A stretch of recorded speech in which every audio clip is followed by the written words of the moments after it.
is the best Smash player in the world? It's a question that's been pervasive within the Smash community, as the fight for the #1 spot continues to be disputed and debated across so many tournaments and so many months. But this past weekend, Battle of BC5 happened, and it was the biggest Smash tournament since EVO 2019 with over 1,400 attendees. This tournament proved to be the decisive tournament, the big cheese, the penultimate challenge to decide who is truly the greatest player of Smash Bros. Ultimate. Today we'll be recapping the top 8 bracket of Battle of BC5 and discuss the new King of Smash who was crowned this past weekend. Now I know that normally we only cover the top 8, and we will, don't get me wrong, but Battle of BC5 was such a large tournament with so many stories and runs, and we will cover these stories, but we'll be doing it alongside our top 8 recap. Additionally, as a side note, this was the first major that I hosted a watch party for right here on my YouTube channel. We'll actually be using some clips from it throughout the video, and if you tuned into the stream when it happened, special shout out to you. Let's start off, as always, with our 7th place finishers, Zamba and Yoshidora. Let's talk a little bit about Yoshidora first. Yoshidora is a name that we've been covering a lot on this channel recently, starting with our Mayasuma Top 12 video, then again at Kagaribi 10, and now here at BC5. He truly needs no introduction, especially to my viewers. So let's get into his bracket path. Yoshidora started off the weekend well, sweeping his pool and defeating Lindsay 3-0 to make it into top 128.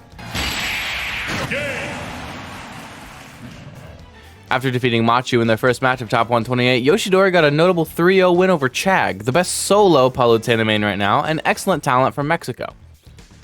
It was here that Yoshidora would have to go up against Siski, the best player in Spain and winner of Wanted 2023, which we talked about in this video here.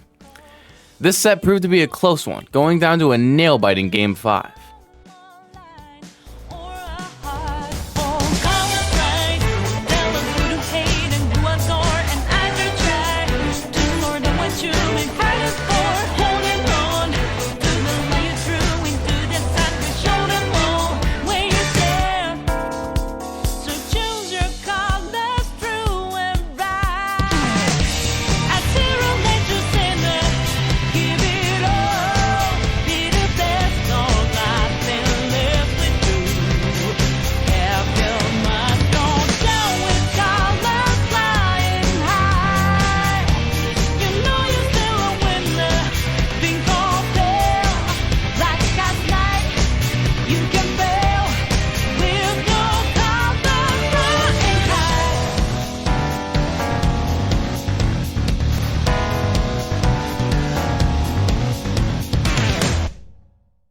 In the end, Yoshidora lost in an upset loss to Siski in a Game 5 set, seemingly proving me right when I said that Siski had the potential to beat the top seeds of the tournament all the way back in my pre-tourney analysis video. Yoshidora entered top 24 from loser's side and had a tough road to make it into top 8. Yoshidora went up against Base Mage and had an incredibly close call, getting taken to a Game 5 and almost being eliminated entirely by Base Mage in a Game 5 set. Yoshidora, having saved his loser's run, was in no mood to have any more close calls. He defeated Dabuz and Armadillo back-to-back in 2 3-0s in order to make top 8. Armadillo specifically is a name you might not have expected to see for the top 8 qualifier. Armadillo is one of the side stories of BC5 that I'm going to mention in this video. Armadillo is a Lucario main who we've actually dedicated an entire video to on this channel before. He almost made top 16 at Let's Make Big Moves 2023, the first major of 2023 and my first ever tournament that I made a video about here on this channel. Where did the time go? Armadillo was notably helped out by Sonic's DQing due to visa troubles, but still went on an insane run as the 58th seed. Armadillo notably defeated Andres FN 3-0 and then pulled off the most impressive upset of the entire tournament in my humble opinion by 3-0ing Shuton. Burn! Another attack in hell! That'll do! That'll do, kid! The ledge into the back air, Armadillo!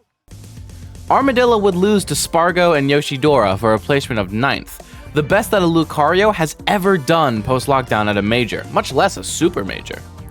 Unfortunately for Yoshidora, he would lose his first set of top 8 to Kaime, bowing out at 7th, outplacing his 9th seed. Or fair, I actually already forgot which one it was. It was fair. It was fair? Alright, cool. I was right the first time. Oh, that's gonna do it. The 2 nairs into the up air. Nice and simple for Kaime. And you're gonna see that North American, that traveling experience. Now we move on to Zamba. Zamba was the only American in top 8 at all, and spoiler alert, only one of 3 players in top 8 who weren't from Japan, the other 2 both being from Mexico. That does mean that, yes, Canada's premier super major had no Canadian representatives in the top 8 at all. This is another side plot that I'd like to briefly touch on. Canada's best 3 players, Riddles, Big D, and Ouch, all didn't make top 8 at BC5. Big D and Ouch both tied for 33rd at BC5, with Big D losing in an upset loss to Mr. E and also losing to Kaime, who was on a loser's run tear.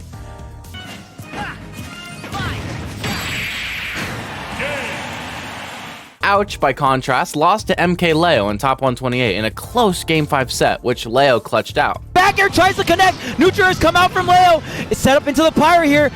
Oh, down air! No into way. the outside. Is that going to be enough? It is! MK Leo takes it over out. This clip has been torn apart by Smash Twitter, and honestly pretty unfairly so in my opinion. But it is safe to say that there was a lot of hometown pride hurt with this loss for sure. Ouch then lost his very next set to JDV, an American Pac-Man player who is the best Pac-Man in North America right now. Sorry, Rocky. Riddles got 17th, still underplacing his seed, but not by as much. Riddles lost to Siski and Tweak, proving again my faith in Siski to not be misplaced. But Riddles got good wins on Ryuo and Chag in the process. Now with that long tangent over, let's move back to Zamba. Zamba had what was, in my opinion, the most impressive streak of upsets we've seen from him in a while, and certainly of the tournament. Sure, with some of these other top 8 finishers like Yoshidora, you could bring them up in conversation and you'd get a decent amount of people saying, yeah, I could see them making top 8. But no one expected Zamba to be in top 8, especially considering who he had to beat to make it that far. Zamba started off the weekend by sweeping his pool, as expected, before moving on to top 128. Once there, Zamba had a very close call, being taken to a Game 5 against Quick, who, once again, I said had the potential to go far this weekend in my last video. Sorry, I'll stop that now. Zamba, after his close call, then got another amazing win, defeating Ken 3-1 in Zamba's first upset win. However, it would have seemed that Zamba's luck had run out, as now he had to go up against MK Leo. And this was it. I mean, Leo was even playing Aegis, one of Rob's worst matchups, and this is Leo versus Zamba we're talking about, so why don't I just move on to Zamba's loser's run already? Well, dear viewers, do I have a surprise for you?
Amazingly, Zamba defeated MK Leo 3-1, defeating the former king of Smash and sending him down to losers. After this, MK Leo defeated SkyJ in losers before being defeated by Kaime in a Game 5 set for a placement of 13th. This put Zamba in winners quarterfinals against Mia. And if Aegis was a poor matchup for Rob, well, you ain't seen nothing yet.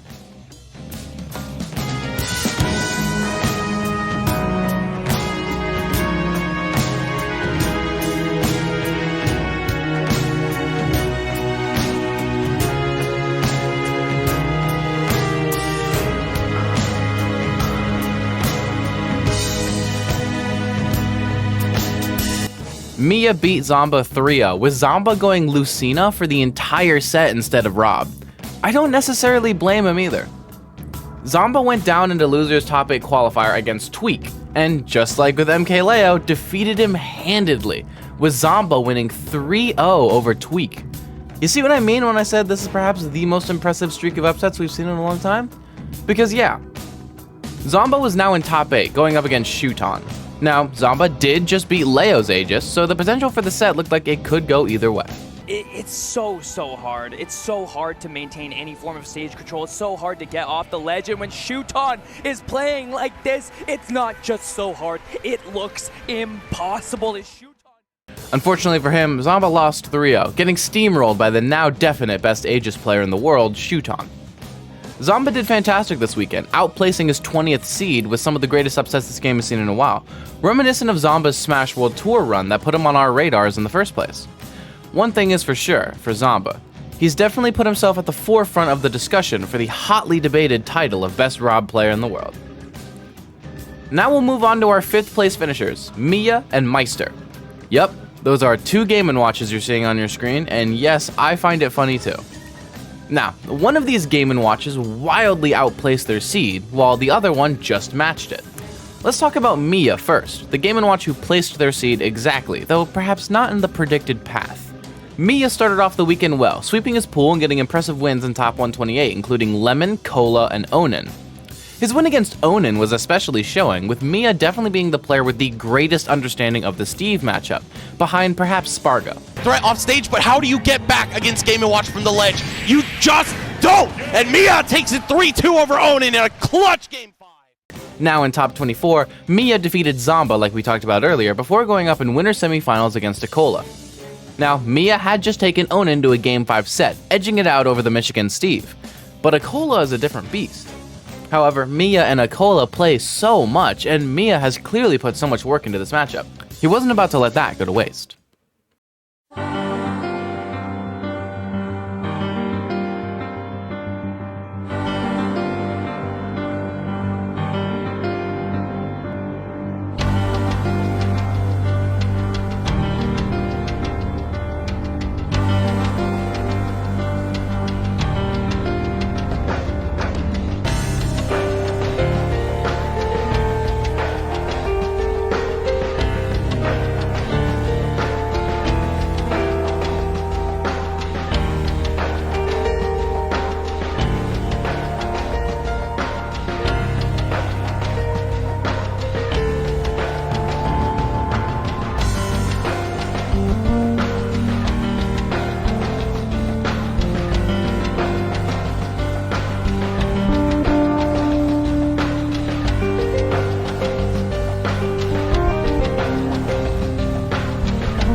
Unfortunately for Mia, he lost in a pretty decisive Game 5 in an otherwise extremely close set.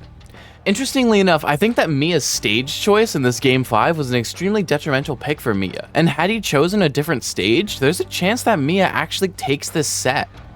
This wouldn't be the first time that a single mistake would cost Mia a set though, as Mia went down into losers quarters against Kaime. This set was insane, with Kaime bringing out Me Brawler against Mia, but we let Kaime cook, and Kameime's cooking was not disappointing. To take a trip off the sticks. I got it from here. Oh my gosh, and the call-outs right now on the air dodges from Kaime. Is that it? Is that it? It is! And Kaime with a 2-star. Kaime defeated Mia, also in a Game 5 set. Interestingly enough, in Game 2, the game where Kaime went Me Brawler, Mia SD'd to end the game, where he probably would have otherwise won. In Game 3, Mia decimated Kaime, and if Mia had won Game 2 instead of SDing, this Game 3 would have been the end of the set. Because of this SD, Kaime was able to turn the tides on Mia, to take the set from what would have been a 3-0 into a Game 5 clutch. Mia lost in 2 heartbreaker sets, but he made his seed, and this is a tournament so stacked that sometimes that's all you can ask for. Next up we have our other Game & Watch, Meister. Meister outplaced his 19th seed this weekend, making it to 5th place against all odds. Allow me to reveal fully some of my bias. I think it's stupid that people give Meister so much shit for no reason at all.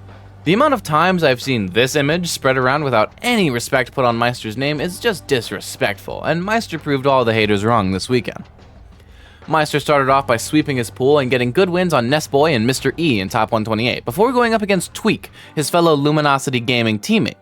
Many people would have associated Tweak with the scary dragon from this image, and Meister with the goofy dragon from this image, but in this set, it was time for Meister to become the scary dragon.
Meister 3-0'd Gluttony to make it at the top 8 winner's side. Here he would face Spargo, who chose to forego the Cloud in a very rare instance, opting instead for his Aegis in this matchup.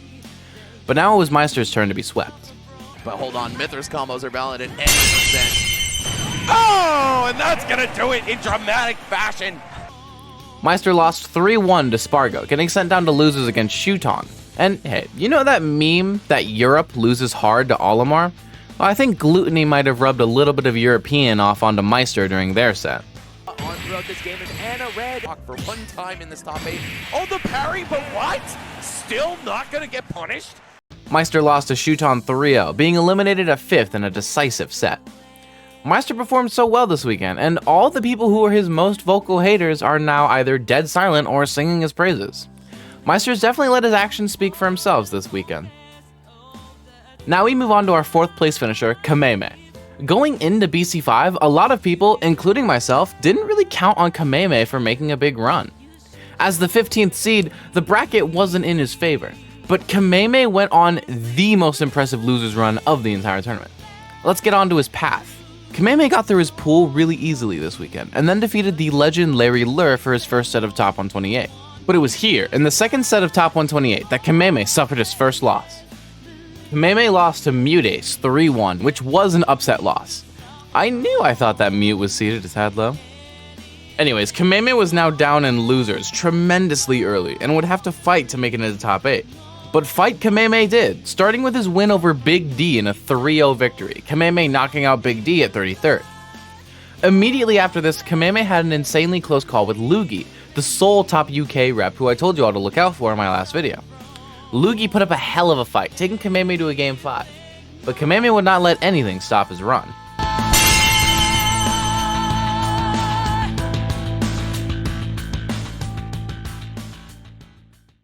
Kaime took the victory over Lugi, but he wasn't done yet, as Kaime got the most impressive streak of wins of this tourney. Kaime defeated Onin 3-0, MK Leo 3-2 like we discussed earlier, and Gluttony 3-2 to make it into top 8 losers side.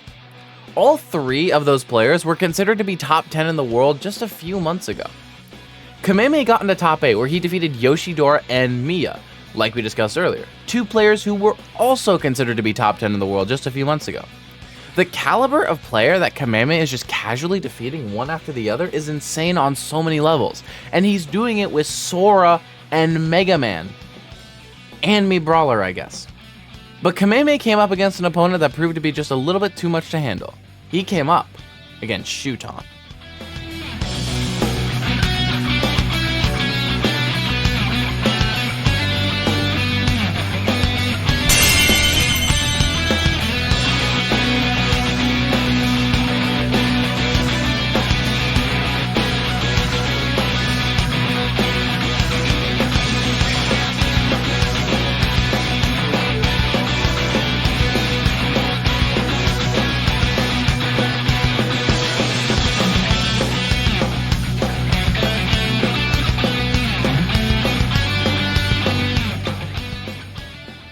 In a run back of the grand finals of wave number 4, Kaime lost in a 3-0 against Shuton. But Kaime had the run of a lifetime this weekend, continuing his almost proto-Bonham-like streak of doing better in America than his home country. Now we move on to our third place finisher, Shuton. Shuton had a phenomenal weekend, starting off by sweeping his pool and getting a good win on Embo Z before having a clutch Game 5 set with SkyJ, barely managing to take it out in the end.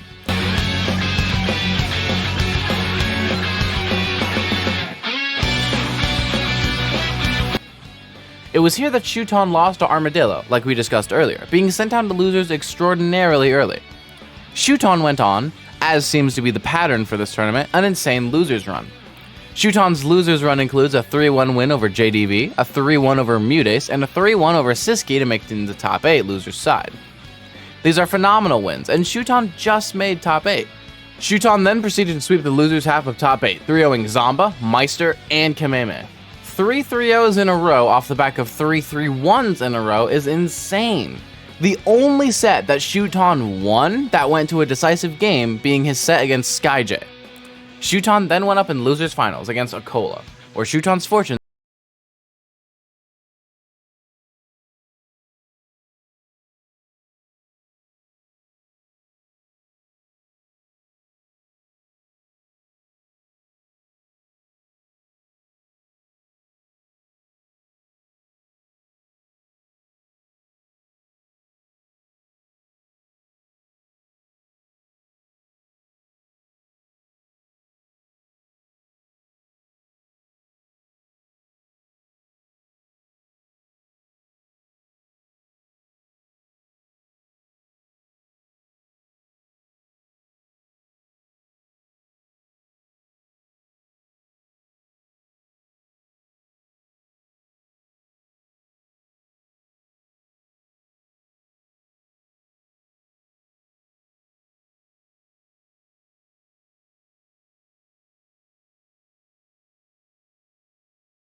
again, making a great losers run and cementing himself as one of the best in Japan. Now we get to our top 2 finishers, Spargo and Akola. This is a run back of the Grands of Kagaribi, so let's start with the winner of that tournament, Spargo. Spargo's run was a sweep, as it normally is. In fact, I want you to guess, just guess, how many games that Spargo dropped before Grand Finals. I'll give you a moment. 3. Just 3 games. Spargo started off the weekend sweeping his pool and top 128 before defeating Lugi 3-0, an impressive win, only to be followed up by a win over Mutace 3-1, with one of Spargo's dropped games being in this set. Spargo then went on to 3-0 Armadillo to make it into top 8 winner's side, where he went up against Meister. This was another of Spargo's 3 dropped games, as Spargo beat Meister 3-1. Once that ended, Spargo went up against Akola for the first time. While this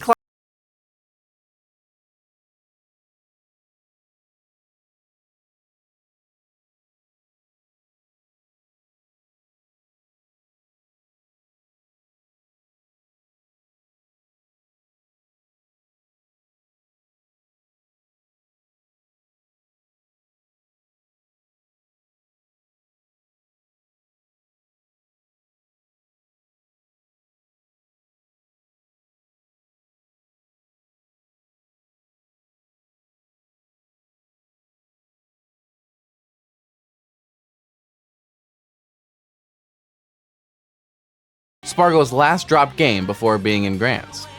Akola was sent down into losers finals, and Spargo went into Grands. Akola's bracket path was a similar sweep. Even though we seemingly always have one person who swept their way to Grands and one person who fought and slugged, this time it was different. Both players swept their way to Grands. Akola started off by demolishing his pool, notably defeating Grape in his first match of Top 128. Akola then had very two close calls back-to-back, going to a Game 5 against Dark Wizzy and Dabuzz. I want to point out here that Dark Wizzy taking Akola to Game 5 is actually insane, especially after he got clowned on very unfairly by Twitter for a clip from Doubles, where the two of them were also fighting. Akola then got into top 8 with a decisive 3-0 win over Siski before having his last Game 5 of the tourney, defeating Mia in winners semis to make winners finals against Spargo. After losing to Spargo 3-1, Akola dropped down into losers finals to defeat Shuton 3-1 really quickly. Akola then went back up into Grands against Spargo. This was it. The two best undisputed players in the world going head to head. This tournament would decide who would be crowned as the new King of Smash. It was a classic match. Both players going their mains, obviously. I mean, it's crazy to think that one of them would go like Donkey Kong or something, right? Alright, chat. Grand finals of Battle of BC5. We got Grands. Akola versus Spargo. Now, will we see the Aegis again? Donkey Kong! Shout outs to Smashforks Week. Donkey Kong? DK? I mean, Donkey Kong? why not? What is going on? Are we serious? What is going on? Are we for real? This can't be serious. When you're down bad, You better show me something. Are you? Akola, go Ridley! Go Ridley! Oh my god. what did you No way! What did you get Let upset with chat. Donkey Kong? Let him cook. Let him cook.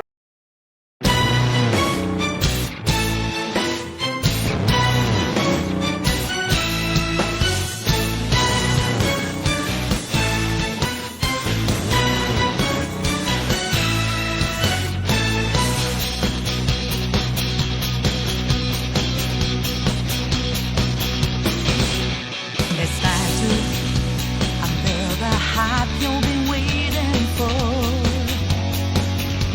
It's time to bring an integration of who will win. It's us.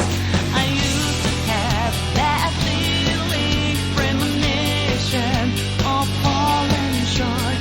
Now I have no fear, simply to fight it together. I believe we can fly up in the sky. One day we may just be able to touch down on the star. Off the road we have to go. The road is fast, we shall proceed until the end of the road. There's no turning back for us, 'cause we will never give up.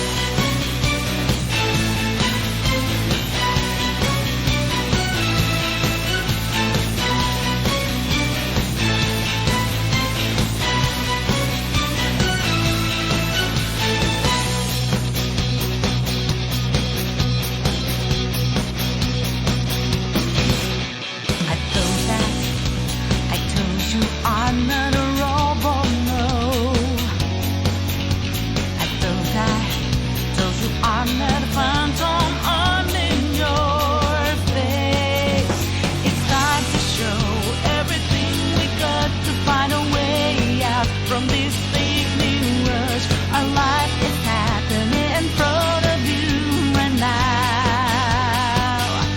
It's time to seize it. I believe we can fly up in the sky. One day we may just be able to touch down on the star. On the road we have to go. The road is fast, we shall proceed until the end of the road. There's no turning back for us, 'cause we will never give up.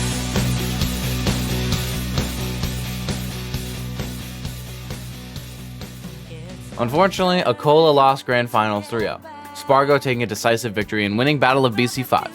Spargo has now been crowned the king of Smash Ultimate, the best in the world, and with 2 decisive wins over Akola back-to-back at Kagaribi and now at BC5, it seems undisputed that we have a new king to reign over the world of Smash Brothers.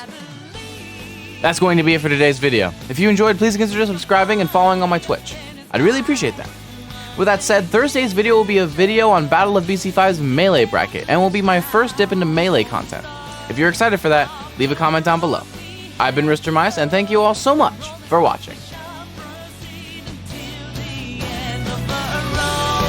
There's no